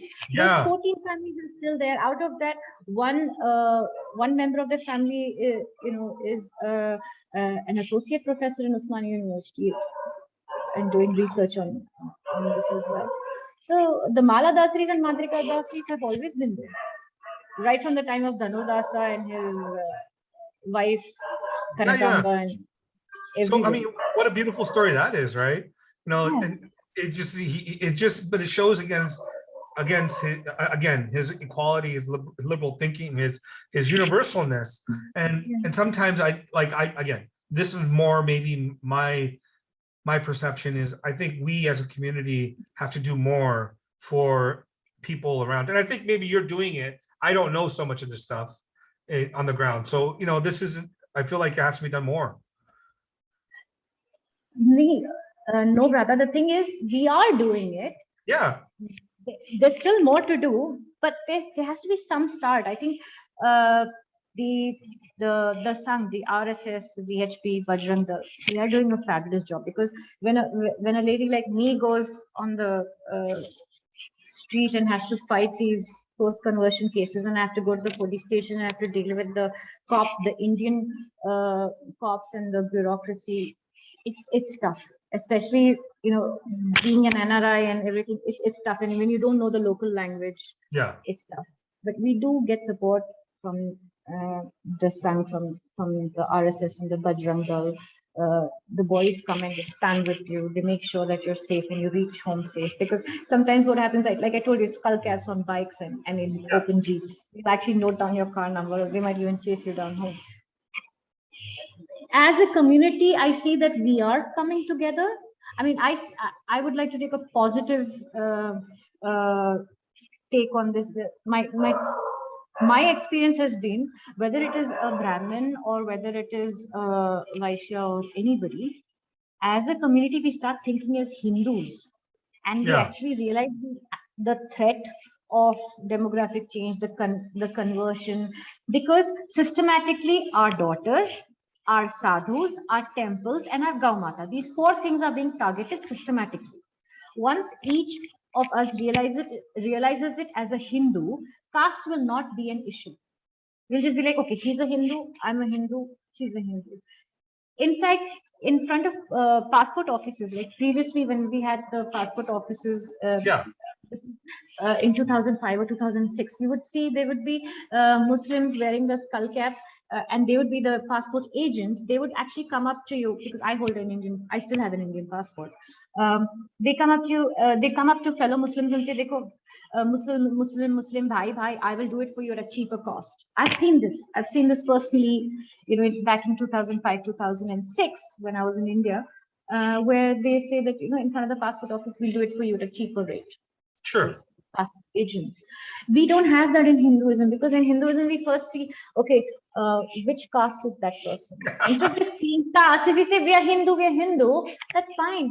That no bindi, no business things started by Shefali Vaidya ji, or even buying flowers when you go to the temple, when you go to buy prasadam and flowers before entering the temple, those shops that they have in Hyderabad, they're Muslim. The flower sellers, the plumber, the driver, all the menial jobs are taken over by Muslims. So I believe in giving my hard-earned money where it's not going to be misused and it's not going to fund any terror activities against my nation. Yeah. So I'm very clear about that. Please be very, do your due diligence and be vigilant of where you're spending your hard-earned money and your resources. I will walk another kilometer and go to a Hindu shop and buy those same flowers and walk back to the temple, bare feet if that's needed, but I won't spend my money there, because I know what they're going to use that money for. It's going to be used against my daughter tomorrow. Yeah, I mean, again, this is tough for me to conceive of, because it's not a reality for me, right? It's just not like, when I come to India, it's a different world, right? It's like if I go to a Muslim shop, I give them money because I don't think twice about these issues, right? And maybe I should, or maybe I should, I don't know that, right? Again, from my perspective, it's, I do see some of the claims as being entirely legitimate, and I find some of the claims also to be fantastical. And for me, it's like, I can't in my heart, or I can't accept that most of the money goes towards these negative activities. I think most money just goes for regular people to live life, to succeed and survive. I would love to believe that too. Yeah, I would love to believe that too. But that's the thing. Somehow, maybe it's my experience over here in India that's been like this, because I stay in a Muslim-dominated Hyderabad. We do have a lot of Muslims over here. Probably it's my bad karma that I had to experience this and see it visually. Even during Corona, there were a lot of them spitting on the vegetables. Those videos had gone viral. Yeah. Of Muslims actually spitting on our vegetables, spitting on our chapatis while rolling them. Like disgusting things we saw on social media. I'm not saying that happens everywhere, but if you see most of those videos, almost 10 to 20% of those videos come from places like Hyderabad, Lucknow, Muslim dominated. So one of my other things is, one of my pet peeves, and you might disagree with me here, is so you're knowledgeable, you are very Hindu. No. I mean, you practice, you do sadhana, your things. I get very perturbed by the identity politics of any of this, right? Like, just like for me, Hindu means shastras, it means dharma, it means these important fundamental elements. Like the identity of Hindu is secondary to me. Like I claim Hindu, I'm a Hindu, but for me, that isn't the first thing that's important. First thing is like the Bhagavad Gita, or getting into the Deva Sampadi, Asura Sampadi, the entire chapter 16. Like what I find when both on internet and then when I meet some people that are very Hindu oriented in their identity, but not knowledgeable about shastras, sampradayas, tradition, is even though they claim to be Hindu, they are like Asura Sampadi. They're full of anger and hatred and violence. And I don't think that will save the soul of our tradition, right? Like in many ways, I truly believe that Hinduism is going to go the way it's going to go. Krishna, when he wants to come back, when it's time for Paritrana Sayaduna to reestablish Dharma, he'll return. Yeah, nothing we do is going to change that aspect of it. So shouldn't we do more of what like I think like people like Chinna Jeeyar and even the Jeeyar from Managuru. Sri Managuru. Parambudur, who's also there, who was the Jeeyar there. Yeah, Yeah. they do so many amazing, beautiful things to bring people together, and that should be the focus. I don't know. Like I feel like this identity stuff is very problematic. No, Brata, for me, it's like this. So I've learned to compartmentalize. So you have your spirituality, you have your personal sanity. When you come inside your house, you have to have, your sattvic mindset and everything, going. Yeah. But when you're on the ground, and when push comes to shove, and anything can happen at any minute, that little bit of anger, that rajaguna, helps. Because if you're constantly thinking, this is happening because of Sri Krishna meant for this to happen, and then you think about the Charma Slokam, and then you're saying the Dvayam in your heart and thinking, I am just going to wait for moksha to happen to me. There's a child dying there. Their parents crying because they can't find their daughter since a month. Or you see that a really injured cow is there, and somebody has injured that cow so inhumanly. You end up getting angry and frustrated, and that anger and frustration is what fuels me to do what I'm able to do today. No, absolutely, I agree with you. I'm very Rajoguna. Like I grew up very Rajoguna. Even now, I don't fight anymore, but I used to fight a lot. I used to have a lot of anger and upset. I used to be a prosecutor. I worked in law enforcement, so I know this anger towards injustice and all this. But again, this is where like so much of reading the text helped me funnel it correctly. How do I use Viveka to understand, to deep, parse out where my anger should go and where it shouldn't go, and what energy should be focused on. I'm not saying you're doing otherwise. I'm not saying that. No, but I'm just No, I have to learn this. I still have to learn this, because I told you, I'm new to all this. I'm just a student. I'm learning. I'm just on. Plus, I'm old. I'm 42 years old. I'm old. I'm sorry. I'm not talking about age. I'm talking about in terms of spirituality, in terms of knowledge of jnana. I am a student. I'm just new to this. I'm learning now. Earlier, if you would have seen me in New Zealand, you would have doubted. A lot of people should think that I was South African Indian. I think they're wearing blood diamonds. I think they're South African Indian because of my accent and everything, and the way I used to dress. So my lifestyle was completely different. I've changed it. I've understood whatever little, and with that whatever little jnanam, that is also both my acharyas' grace. I owe it all to them. But the controlling that anger and using it productively is one thing, and then trying to heal yourself after that trauma. It is literally like PTSD when you come back home after a really bad case. And of these cases can get so bad, and verbally, even your vak shuddhi and everything goes for a toss. Because while talking, I actually lost my temper in front of the CI and beat up a young boy in the police station, because because the parents weren't reacting, nobody else was reacting, and I was just fuming, and I just gave him one for what he did to the girl. So sometimes that does happen, and I'm trying to learn to control it and use it as productively as possible. But I have to go. I counsel people. I might have to go and talk to a friend and get some counseling for myself to overcome the trauma that I faced the night before. Yeah, no, of course, we're all emotional beings. We can't always especially be like robotic. The cows, especially with the cows and the animals and the calves. It could be buffaloes as well. During the Gau Raksha, and over here it's very daunting. The Gau Taskaris, those get really bad. Like I said, these four things: temple, daughter, sadhu, cow. 4 things.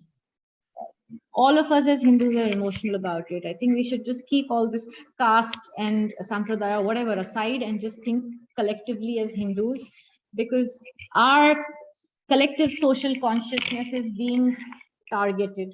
And because we've lost that collective social consciousness as a community, as a dharmic community, we've lost it. And that is why I believe this is happening.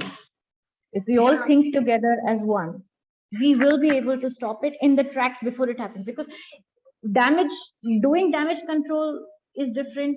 Trying to preempt the damage and avoid it is better. Yeah, I mean,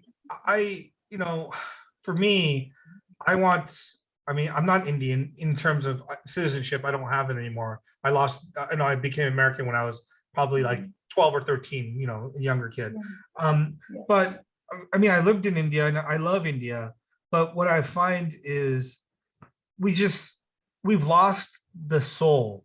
And I see that a lot. And when I see a lot of the Hindu resurgence, I see not the soul, but the anger come out of what's happened or what's of being oppressed. But and I think that to me that's painful to me, because when I look at our shastras and I look at the culture and beauty that we are, like Tyagaraja, Purnadasa, Annamacharya, these amazingly beautiful, like this culture that's so steeped in bhakti and dharma, and yes, we have the martial aspect of it. I'm not disagreeing with that. We're saying that shouldn't be there, but it's just all this that I find today.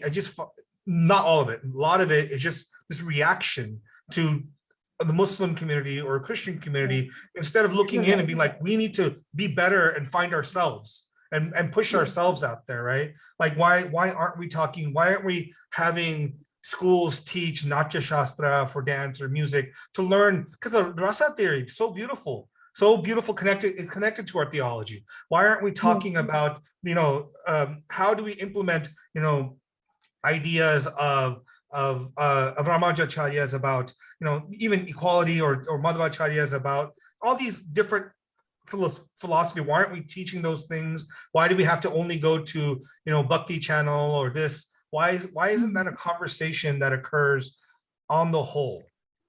I agree with you 100% that what is happening now is just impulsive and reactionary.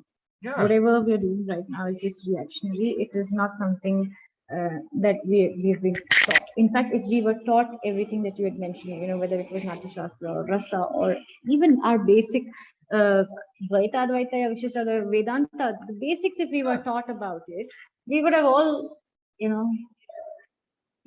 probably maintained ourselves better. We would have seen Paramatma in everybody. We wouldn't have had this Chhut-Achhut caste problem. The caste problem wouldn't have led to the conversion. The conversion wouldn't have led to even more problems that we face right now.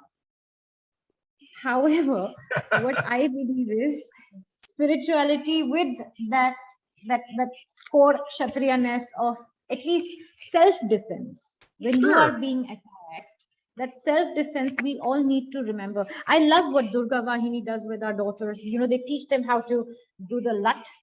That is amazing. At least I know that she's safe on the road. If somebody even looks at her, she can just defend herself. So one daughter at least there is safe. And then also what is happening is, as a society, we are also becoming quite paranoid because of what is happening around us. That paranoia is leading to more of these reactionary and impulsive behaviors. That's why people, I think, once in a week, what I advise parents, a lot of parents ask me, once they realize that their neighborhood has had this LJ case, the other parents would come and say, what do? We also have a daughter. I say, what? If you have a daughter, please make sure that you teach her about our religion first. First, make sure that she puts a bindi, she does the dupa deepa every day, and make sure she knows who she is. Instead of saying all gods are the same and the secularism thing, the minute you teach them that, they forget who they are, they forget their core, their family, their roots.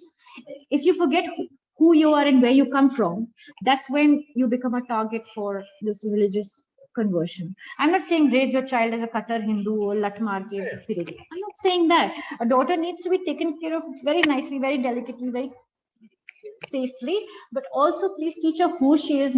She needs to respect herself, her religion, what the word of her elders, and what our shastras actually say, what she's supposed to be doing and what she's not supposed to be doing. If that is stopped, half the battle is won. Your daughter going woke and screaming, my pronouns are she and her and me. This won't happen. Because not only do we have this craziness of Islamic and Christian conversion, we are also fighting these crazy woke people as well. Yeah, I mean, that's a whole other discussion because I mean, some of the woke stuff is super crazy, but it's also it's a colonial or it's a Western response, right? Like India has had a history with hijras and homosexuality that's very different from the West. So it's a very different understanding. So I don't think that this. No, it's just that our children are fighting too many things at one go. So there's religious conversion, there's this whole woke culture, then there's this peer pressure that they need to be a certain way. If they are taught who they are, what their shastras say, what is the acharam in their house? Yeah. Who is their acharya? What do they do? What is their shastra? If they are taught all this, then they're less likely to misbehave or do anything. And one of the big problems, obviously, you said it clearly before, is not every religion is the same. Not every God is the same. It's not like that. Like conceptions of God matter, or Bhagavan, or whatever Devata. Like whatever Hindu tradition you see as Paramatma, whether Shiva, Krishna, Rama, Vishnu, Ganesha, whoever, the qualities that they exhibit are very different than what you would see in Allah or the Christian God. Yeah. The basic thing that I love what Rajiv Malhotraji says, that mutual respect. Yeah. The concept of mutual respect is missing because they are taught to look down on you because you're a heathen. Yeah. You are a kafir. That is what is taught respectively in Christianity and in Islam. You're either a heathen or you're a kafir or a kuffar. They will not respect you as an idolater, right? Yeah. Their book tells them that you need to convert them, cleanse them of their sins, and then only they will get Jannat or heaven or whatever. Yeah. Because idolaters like me have no place in there. Right. But there's a few people that I really respect, like Francis Clooney, Dr. Francis Clooney, who studies Sri Vaishnavism. He's a Catholic priest, but he's written a lot. He was here in Hyderabad for the global conference. He was there. I mean, there's some great people like that I really respect, and I think that bring a lot of good interfaith dialogue and try to connect. I mean, despite the fact that the church historically has been terrible in India and has done a lot of horrible things and still did for a large part, right? But there's people, at the end of the day, individuals are what we have relationships with, not necessarily structures and administrations. But no, I just think the work that you are doing on the ground, especially with both the Ghar Wapsi and the Dalit community, in terms of helping them get back into the community and maintain themselves in an environment that treats them with respect is amazing, and it's fascinating. And I love the fact that that stems a lot from your Sri Vaishnava background, because I don't see too many Sri Vaishnavites doing the work you're doing, and I do really appreciate that. Thank you. No, it's nothing extraordinary that I'm doing. It's just what my acharya has told me, like, what, please go do this. You can do this. This is allowed. This is not allowed. So yeah. The one thing that my acharya Chinna Jeeyar Swamiji said to me was, I know you're doing these Ghar Wapsis. I know what you're doing. I know you're going on TV and screaming yourself hoarse. Whatever it is that you're doing, keep it outside the Kulashekara Padi. Yeah. Do it. Keep it outside the Kulashekara Padi. Wow. And there's another guru, Swami Paripurnananda. He says a very nice thing in Telugu. Whether it is caste or kulam or whatever, keep it inside your house, your threshold. Only if you really want to get married or something like that, discuss your caste, kulam and all that inside your house. Once you come outside your house, think as a Hindu. I see. Okay. So as long as we have these kind of acharyas, these kind of gurus and the kind of support, people like Sanjeev, Newar and everybody, if we have their support, I think each of us will be able to do this. Not everyone needs to be a fighter, go on the ground, go to the police, go here, go there. Simple things like help them fill a bank form and start them a bank account, or just help them fill up their school form and get a scheduled caste seat or something. Small things, schemes, and even for widows, there's so many schemes. There are mudra schemes, this and that. Just help them with that. So with intercaste marriage, do the do the Mathas approve of those, or do they have different positions? Like when, yeah. Mine was an intercaste marriage. I got married in Jan this year. Oh, congratulations. Thank you. Chinna Jeeyar Swami actually wanted us to get married in the temple in our ashram, but only 30 people were around. It was Corona time and everything. Yeah. So I'm not sure if they have gone out and given a public stand. Yeah. His Holiness Chinna Jeeyar Swami, if he's gone and spoken about intercaste marriage or anything, but I'm a live example. I had his blessings. I sent him an email who I was getting married to. I told him both of us do the same thing. My husband does the same work that I do. I sent him an email. He gave us his blessings. The next day, I took my would-be husband, introduced him. We got his blessings. So that's fantastic. I don't know what the official stance is. No, because I was married once before. I was married to intercaste marriage. It didn't work out for a variety of reasons. And now I'm married again to an American woman. She has kids of her own and whatever. So for me, it's I'm trying to balance these worlds.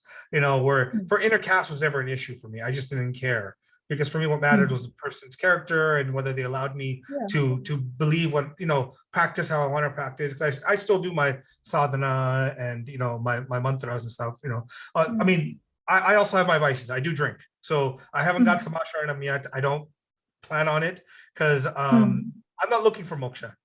My thing is I want to keep coming back and playing this game that Bhagavan has created because I think I'll tell you this, the best part, one of my best experiences was finding Bhagavan. The moment when I had that experience of Bhagavan, like to have that experience over and over again in each lifetime, to be lost and then find him, I would love that. That'd be the greatest thing. I know people want that constant engagement of, I like the engagement, but I like being lost and then coming back and finding. I think that's beautiful. Yeah. Because there's just that moment where your eye just opens and you're like, you're in total awe of everything. But yeah, I mean, for intercaste, I find it's happening more and more in India, and I like that. But I also think that more of the acharyas, and I know some of them are very conservative, like Puri or whatever, they will never come out for it. But there's other ones that do believe in it, but they hesitate to say it out loud for a variety of reasons, because maybe a lot of their followers are against it. I don't know, but we have to push this because that's how we all become Hindu. When we lose these fixed caste, like I understand, like upadhis. Yeah, all these upadhis. Yeah, you've married someone outside your community. You have two different communities that you can give your child to, right? Teach them both equal. It's amazing. It's beautiful. It's Bhagavad Ramanuja all over again. So what he's to write, but what he's to practice. Yeah. Chinna Jeeyar Swami is doing exactly that. There's a 216 feet statue, the brochure I had sent you, of Bhagavad Ramanuja. What speaks louder about equality than having Bhagavad Ramanujacharya sit there? It would be so hypocritical of anybody to actually stand in front of Bhagavad Ramanuja's shadow and then speak about untouchability or separate dining or intercaste or something like that. That would be hypocrisy personified. Even in the shadow that Bhagavad Ramanuja, you stand there and talk something like this.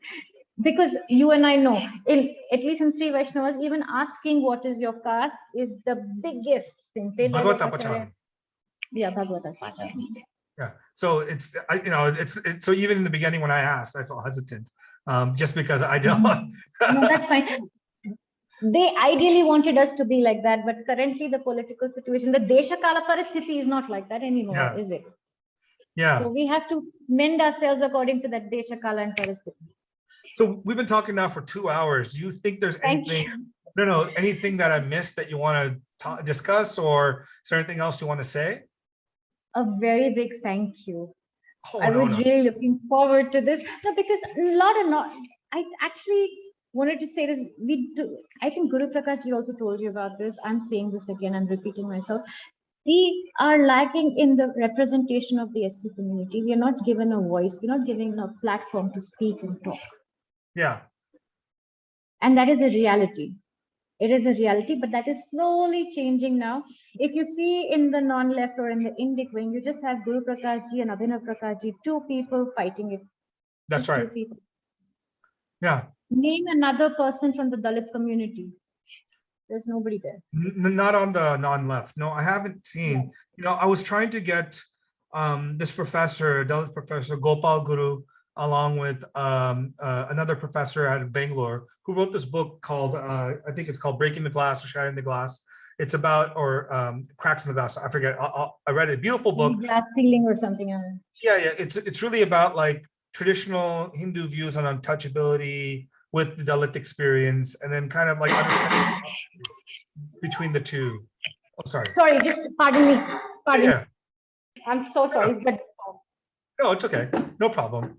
No, I was just saying it's a fantastic book. I've been looking for more Dalit leaders and scholars to come talk about, the experience of being Hindu and Dalit and the things that are problematic amongst the Hindu community that are affecting their lives, because it's important that, first of all, like, I don't want to ever consider the only reason I have a Dalit person on or anyone from other community just because you have a lived experience. No, it's not just lived experience. It's you have a perspective of knowledge that probably is different, but it's also just as valid as anyone else's knowledge base, right? Experiential wisdom, yeah.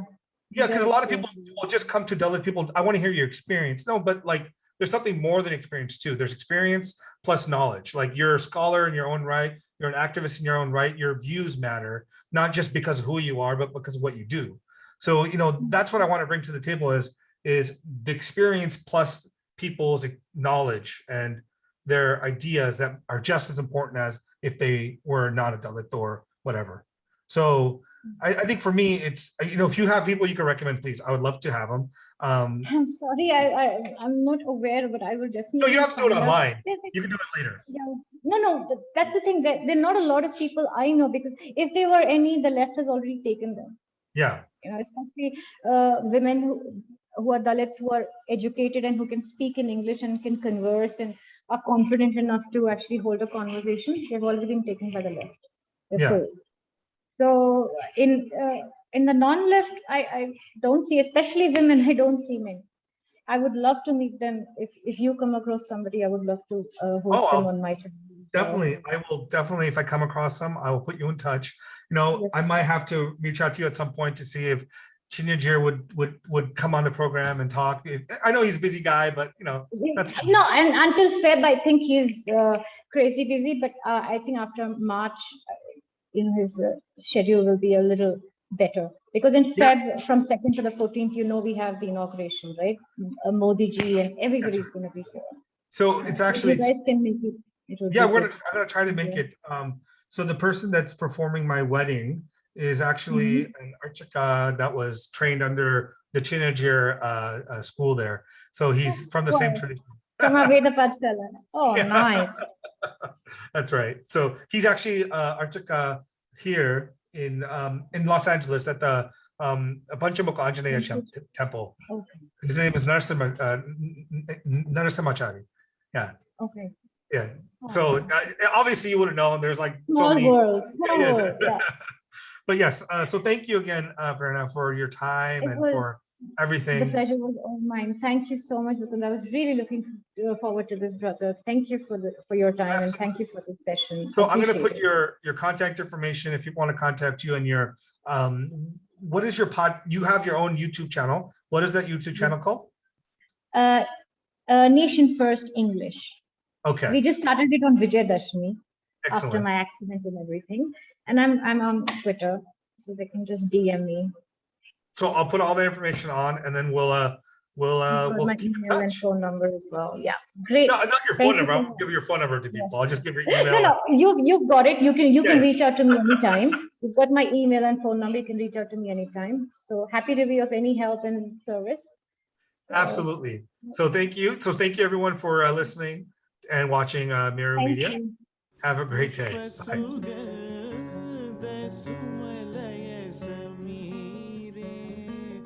पावन मुनिजन यमुना तीरे पावन मुनिजन यमुना तीरे गायति वनमाली गायति वनमाली